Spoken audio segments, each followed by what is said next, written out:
Saan nga ba aabot ang 249 pesos mo na good for 2 packs na? Good for 24 hours. Free use of all amenities. Pwede pa kayong mag-car camping, motor camping, or tent pitching. Kaya kung gusto nyo ng nature trip, ay sulit na sulit talaga dito. At para sa ibang detalye, panoorin at tapusin nyo ang video na ito. Let's go!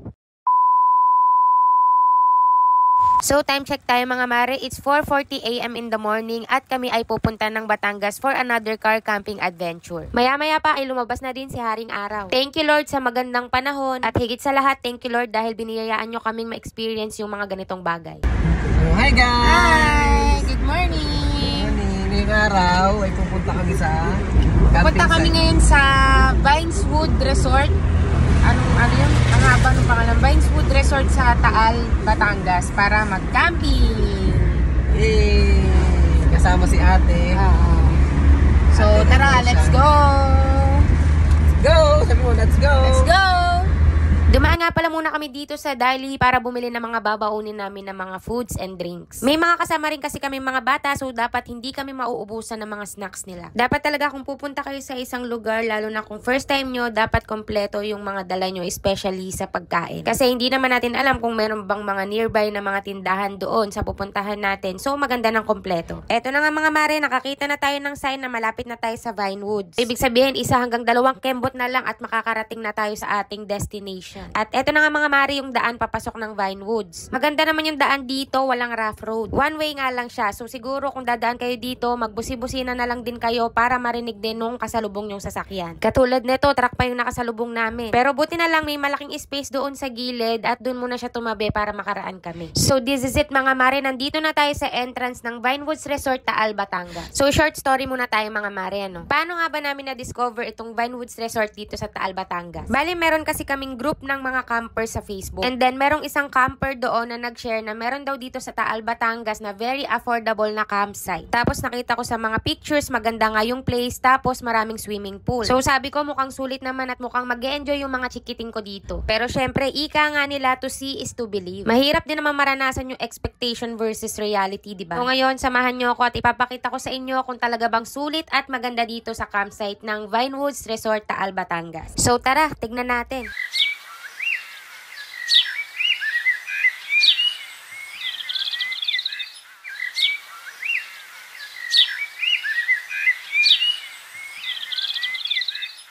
Wow!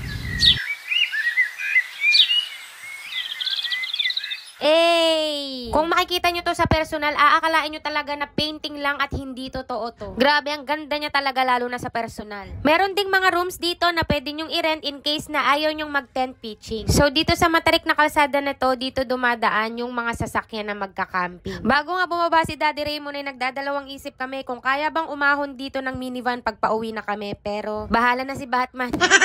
Sobrang tarik kasi talaga nito mga mare, hindi lang siya halata sa video. Actually, marami-rami na rin namang ahonang napagdaanan tong si Jordy. Kahit pa nga 4x2 lang siya, ay nanlalaban talaga to sa ahonan. Pero eto na nga yata yung pinakamahirap na kalsadang aakyatin niya. Dahil bukod nga sa matarik, makipot pa yung daan. Basta, panoorin nyo na lang hanggang dulo para malaman nyo kung kakayanin niya bang umahon dyan. Abangan!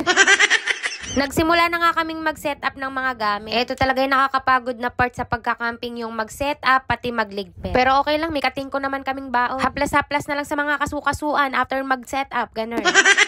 Inuna na muna naming i-setup yung mga importante like itong lamesa at saka mga upuan. Baba mo. Gawin na kamay ko. Laki pa, kaya yan. Nakakabalong. Ay, sa bagay, may kotse rin pa tayo. Kasi nga. Batay nga alam pa rin kotse rin. Buti lang tayo. Tama lang yan. At ang pinaka-paborito kong i-setup ay itong kitchen rack.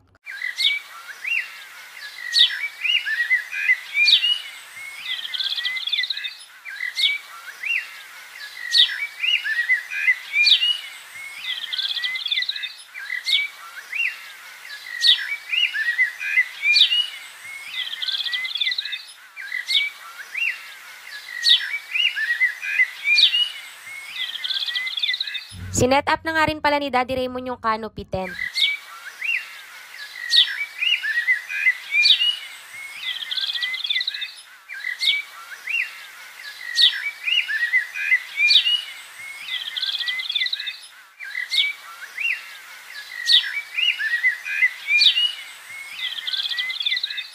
So lunchtime na nga kaya nagsimula na rin kami magluto. Ang menu namin for today's video ay pritong tilapia at sinigang na salmon belly. So dahil Pilipino tayo, pipicturean muna natin yung mga pagkain bago tayo kumain. Kahit gutom na yung mga kasama mo. Okay, lunchtime.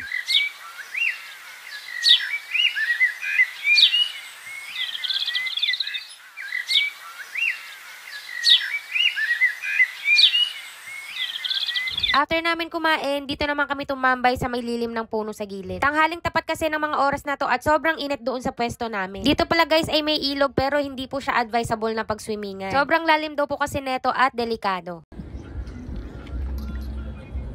Andar ka naman. Lalim? Oo nga ano. Ayoko na, balik na ako. Lalim. Lalim nga.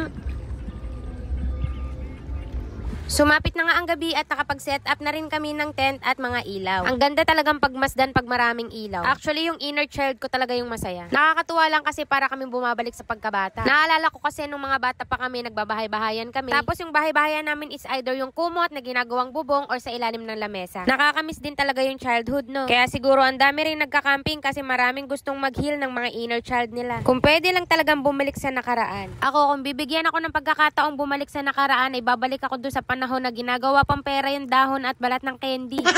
Ngayon kasi kailangan mo muna maging alipin ng salapi bago ka kumita ng pera. Nag-set up na nga pala kami ng aming tutulugan para ready to sleep na. Hey! Agad. So, eto na yung bedroom namin for tonight. Time check, 8:46 PM pa lang nito, pero kami ay patulog na. Pag nasa campsite kasi kami, maaga kami nakakatulog. So, time to sleep na. Ika nga nila, tomorrow is another day. Good night!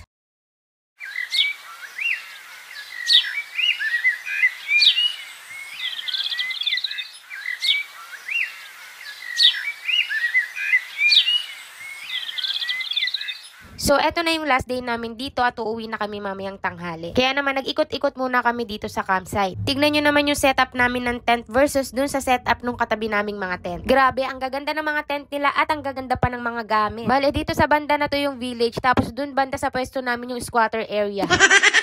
So, ayan nga at pinayagan tayo ni sir na sumilip dun sa kanilang tent setup. Kita nyo yan, Mari, ang gaganda ng mga gamit nila. Ang sarap talaga sa ice pag ganitong kompleto yung setup mo sa tent. At napag-alaman nga namin na vlogger pala sila. So, sa mga makakapanood po, follow nyo po yung kanilang Facebook page at YouTube channel. Ang gaganda po ng mga kuha nila at mga video nila, sobrang relax. So, dito naman tayo sa kabilang tent, mga Mari. Bali, pinayagan din po nila kaming sumilip sa kanilang tent setup. Grabe, kita nyo naman yan, very aesthetic. Kompletong-kompleto din sila sa mga gamit at take note ha, lahat ng gamit nila is branded. Wow! At napag-alaman nga namin na sila pala yung D&D Adventures na pinapanood namin sa YouTube. Grabe, mga bigatin pala yung mga nakatabi namin dito sa Vinewoods Resort. Kaya nga lang at hindi kami nakapag-pick sa kanila. Legit talaga na sulit dito sa Vinewoods Resort. Imagine, less than 500 pesos lang yung binayaran ko na entrance namin. Good for 24 hours pa yun ha. At kasama na din doon yung car camping at tent pitching fee. Eto pa ang matindi, libre po ang birthday celebrant kaya naman nakalibre pa si Daddy Raymond ng entrance fee. Kita nyo naman kung gano'n nag-enjoy yung mga kids na halos ayaw ng umahon kahit pauwi na kami. Kaya naman kung naghahanap kayo ng family nyo ng sulit at magandang resort ay highly recommended itong Vinewoods Resort dito sa Taal, Batangas. Dahil for sure mag-e-enjoy ang buong family nyo dito. Ipa-flash ko na lang po sa screen yung kanilang rates para meron din po kayong idea. Thank you Vinewoods Resort Taal, Batangas sa isa na namang magandang camping experience. Ganitong mga lugar talaga yung binabalik-balikan dahil bukod na sa mura ay napakaganda pa ng view. So this is it, the moment of truth. Kakayanin nga ba ni Jordy na umahon dito sa sobrang tarik na daanan na ito?